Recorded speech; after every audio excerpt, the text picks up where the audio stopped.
today's vlog will be kinda different. We're gonna be training with some people. So let's wait for them. They're on their way here. Ganda din weather na yun. Look.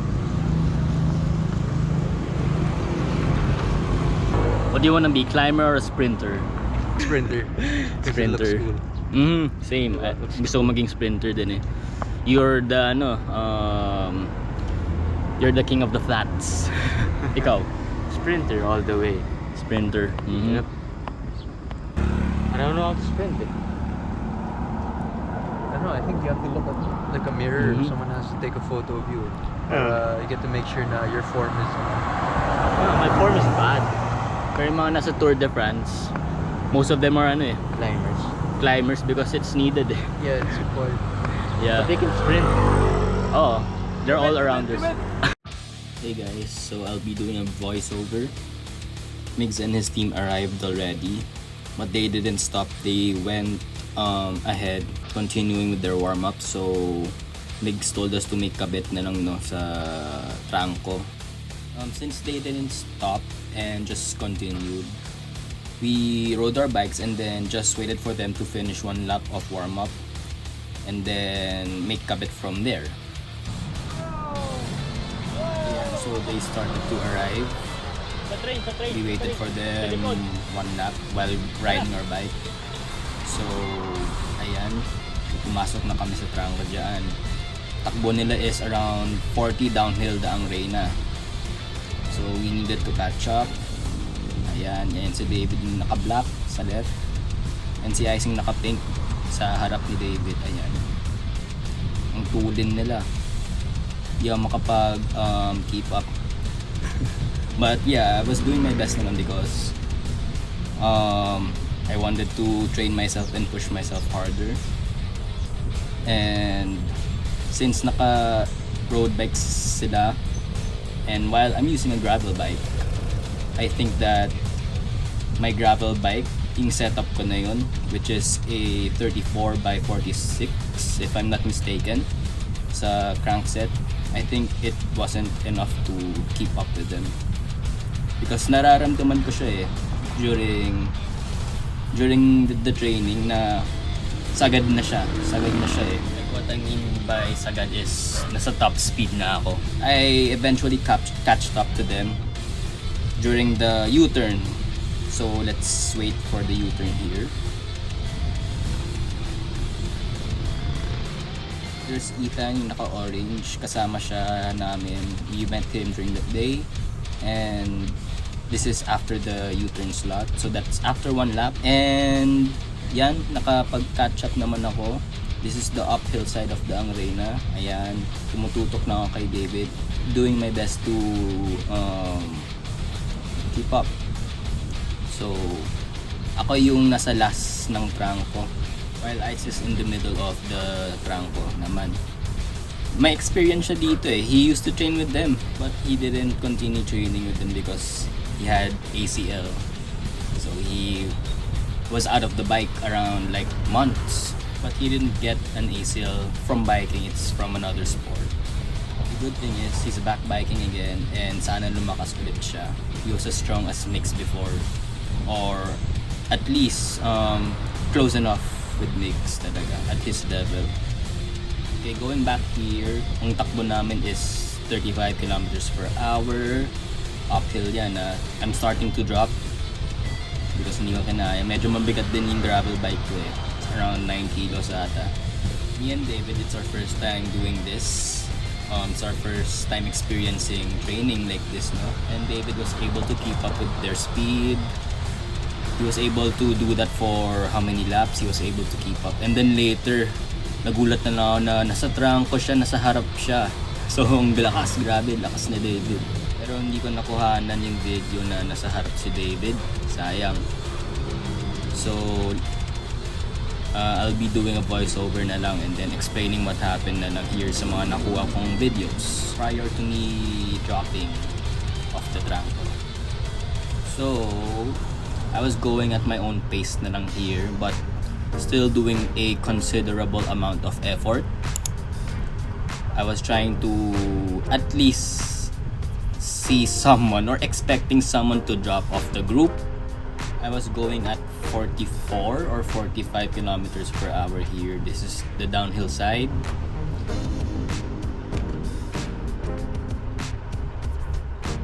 At this point, I didn't expect myself to catch up with them because I know naman my capabilities in the aspect of biking, no? So, yeah, I was just going na lang at my own pace, as I said a while ago.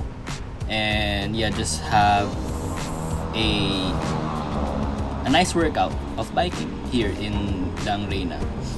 I think this is my third lap, and this is when I started to realize that I was going a bit slower than my second and first lap. I was running around 25 kilometers per hour uphill, while kanina naman sa first lap when I was at the trangko with them, I was running around 30 or 28, around that. So yeah, I was getting a bit tired, but yeah, going in my own pace again, but still doing a considerable amount of effort. Tsaka kasi I don't wanna bonk in the middle of my workout. So sayang naman if you bonk at your first and second lap of the Reina, no? Because sayang naman, you won't be able to work out and spend more energy in the long run. So it's all about strategy, kumbaga. At this point, I was in another trangko naman. I was trying to like keep up also with them, and they were going a bit slower than mixed group, so thankfully naman, so I was able to keep up with them, but they didn't took a U-turn there sa dulo ng lap. They went straight while I took a U-turn and continued with my workout. And then the mga jersey kids nila, they were wearing map, black sheep, and I think I saw someone at the back wearing panormal. So soon din kakaroon na ako ng ganyan. I want a map cycling jersey kit eh. Ganda siya tignan eh. But maybe I'll start off with the local cycling kits since they are more affordable than those international cycling kits. Maybe Zion Designs TCG pwede na rin. Ayan, so after 4 laps, I was able to see Ice. He dropped off the group. And ayan, so sumabay na rin ako sa kanya. And we just went at our own pace na lang. I was kind of surprised that I was able to catch up with Ice at least, diba? Because I don't know, maybe as I said a while ago, I still did a considerable amount of effort after dropping off the group of MIGs kanina. My strategy kasi while doing laps is to whoever is in front of me, I'll catch up with that person and uunahin ko siya. It's the usual strategy that I do while doing laps, not only here but also in other areas like BGC where I usually do laps. Another strategy that I do is stay behind a person, and then when that person starts feeling or getting tired, that's when I attack. As you can see, I average 218 watts and 28 kilometers per hour. Satisfied with the stats. We're here at Centro Fortis. Tapos na kami mag-laps. Here we are. Vlog takeover. So how's the laps? It was so easy.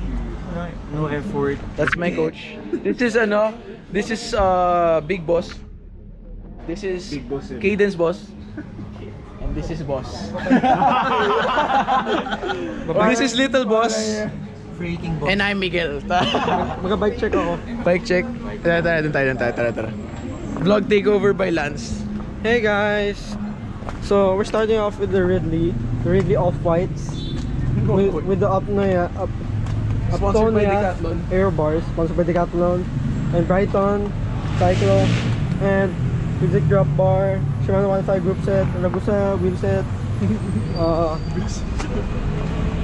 Bontrager, bottle gauge, and Physic Pick, and GP 5000, and Grand Sport. Hindi ako naka-GP 5000.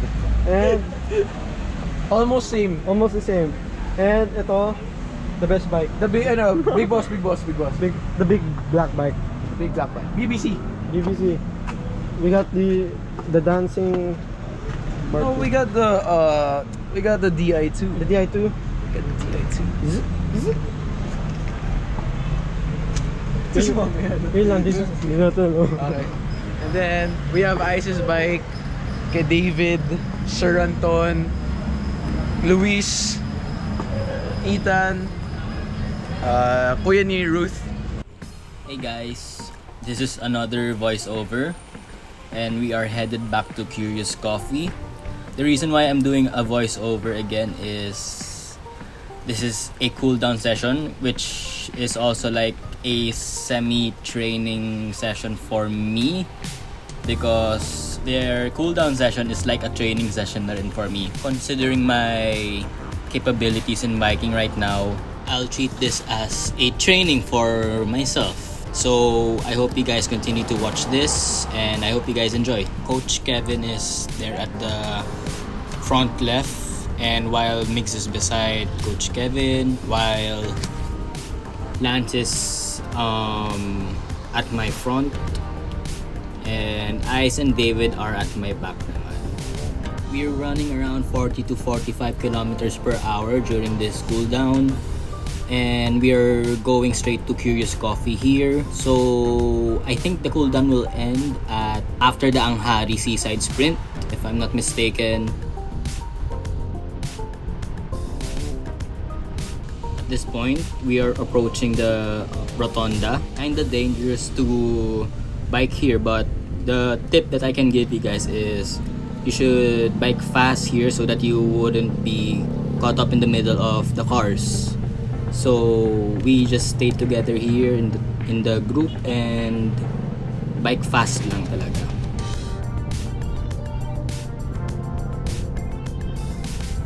It's safer to bike din kasi in a group. The more the merrier. So we're going about 35 kilometers per hour here, making sure that we're fast enough not to be caught in the middle of the road and the cars. Here we needed to take a right, so sumenyas naman kami, and then we looked at our right before turning, making sure that we're safe to turn and continue with the cool down.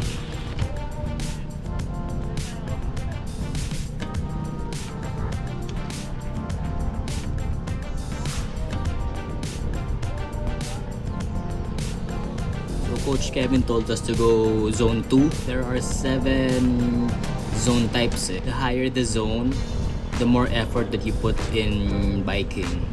So zone 2 is easy to moderate. Well, zones vary from cyclists. If you're more experienced in cycling, or if you have been cycling for a very long time, zone 2 will feel like very easy. But in my case, I think their zone 2 is my zone 4, to be honest. So it really varies from person to person, depending on your level of experience in cycling. The higher the zone for you, the harder it gets.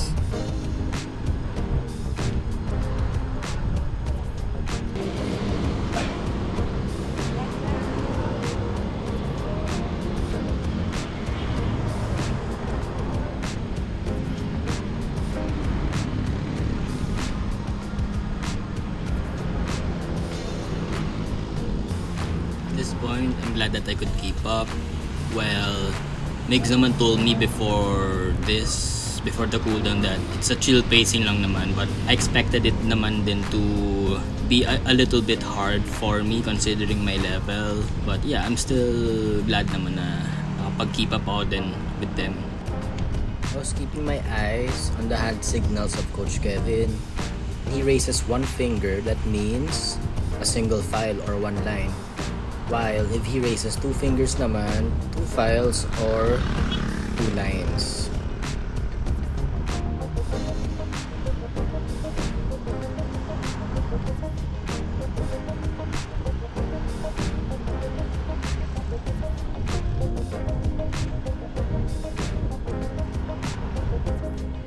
Ayan, nasa Anghari Seaside Sprint na kami, if I'm not mistaken. this is where the group starts breaking na. So, pagkaalam ko, Migs and Lance, nauna sila. They pulled ahead. While we stayed here, me, Ice, and David, and Ethan stayed in the group as well.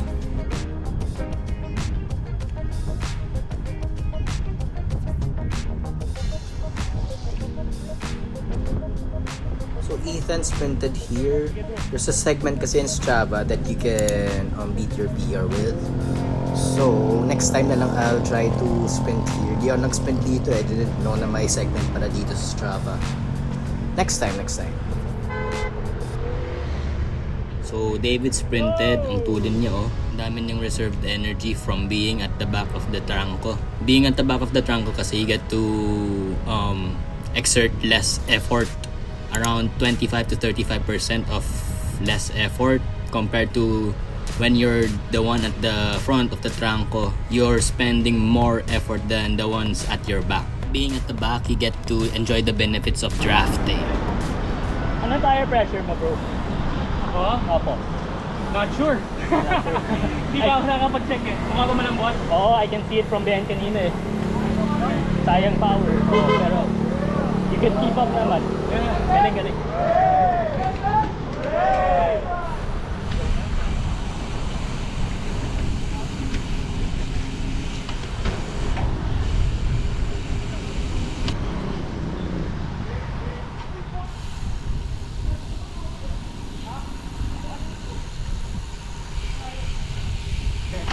Cellphone? Kailan.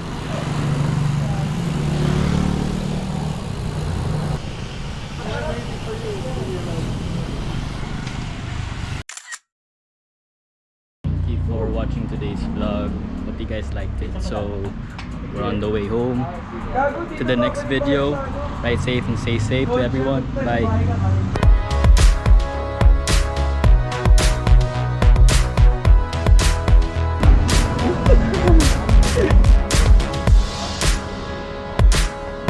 Coach.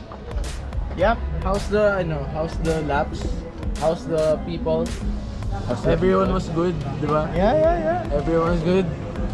Super lakas si Sir Anton today. Yeah. But I died That's all right. halfway through. Pwede na tayo mag level 2 next session. Level 2. Okay. So we're with the watchers. We have Mr. Improvement. Nagka-STI lang. Kuma 40 uphill down Reyna. Crazy guy. Here we have the cat. We're gonna interview the cat na.